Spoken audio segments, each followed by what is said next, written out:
नमस्कार मोदी जी, क्या हाल है? सब कुछ ठीक तो है? कुशल मंगल तो है सब? नमस्ते अखिलेश, कितने दिन बाद तुम शहर से आए? बहुत दिन बाद शहर से आए, कब आए? मोदी जी आज सुबह ही तो आया था। मैंने सोचा गांव की हरियाली देख आता हूँ। सुबह से मैं कई लोगों से आपके बारे में पूछ चुका हूँ, कोई सही से पता ही नहीं रहा। असल में अखिलेश मेरे बारे में इसलिए नहीं बता पा रहा है क्योंकि मैंने बकरी पालन का काम शुरू कर दिया है और बकरी चराने के लिए कभी मैं पूरब वाले गांव में चला जाता हूँ, कभी पश्चिम वाले गांव में। इसीलिए गांव के लोगों को मेरा पक्का पता नहीं रहता, इसीलिए वो कहते होंगे कि हमें पता नहीं है मोदी जी कहाँ पर हैं। वैसे तुम मुझे क्यों ढूंढते फिर रहे थे, कुछ तो बताओ। अरे मोदी जी बस ऐसी ढूंढता फिर रहा था, इतने दिन बाद शहर से आया था, मैंने सोचा मोदी जी से ही मिल लूं। अरे लालू जी भी आ गए। लालू जी ठीक हो? हाँ अखिलेश, सबको ठीक है, सब अच्छा चल रहा है। तुम अपनी सुनाओ, तुम्हारी पढ़ाई वढ़ाई ठीक चल रही है? हाँ लालू जी, मेरी तो पढ़ाई ठीक चल रही है।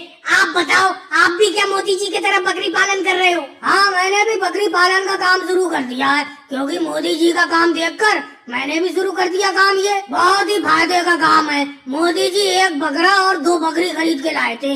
आज देखो इनके पास कितने बकरे और कितनी बकरी हैं। कम से कम 100 बकरे और 100 बकरी होंगी। मोदी जी, लालू जी क्या ये ठीक कह रहे हैं? क्या वाकई में ये बहुत फायदे का काम है? कुछ तो बताओ, आप चुप कैसे हो? हाँ अखिलेश, ये है तो बहुत फायदे का काम। अब देखो, सबसे पहले गांव में मैंने ये काम शुरू किया था, अब पूरा गांव इसी काम पर उतर आया है, सब लोग बकरी पालन कर रहे हैं। लेकिन अखिलेश तुम बताओ, तुम इस काम के बारे में इतनी दिलचस्पी से क्यों पूछ रहे हो? तुम्हें इतनी लगन क्यों है? कुछ तो बताओ, तुम तो अपनी पढ़ाई पे ध्यान दो। अरे नहीं मोदी जी, पढ़ाई वढ़ाई में ध्यान नहीं दूंगा, अब मैं भी बिजनेस करूंगा यहाँ गाँव में आके। इसीलिए तो मैं आपका पता पूछता फिर रहा था, आपसे जानकारी लेना चाह रहा था कि इस बकरी पालन में कितना फायदा है। पढ़ाई वढ़ाई में करने में सिर्फ खर्चा ही हो रहा है, नौकरी भी लग नहीं पा रही है। अब यहाँ आके गांव में बकरी पालन का ही बिजनेस करूंगा आपके साथ। मेरे साथ? मैं तो तुम्हारे साथ बिजनेस नहीं करना चाहता, मेरा तो अकेले ही बकरी पालन अच्छा चल रहा है। तो कोई बात नहीं मोदी जी, अकेले ही बकरी पालन का काम शुरू कर दूंगा। और भाई लोगों को वीडियो को लाइक करो, चैनल को सब्सक्राइब करो।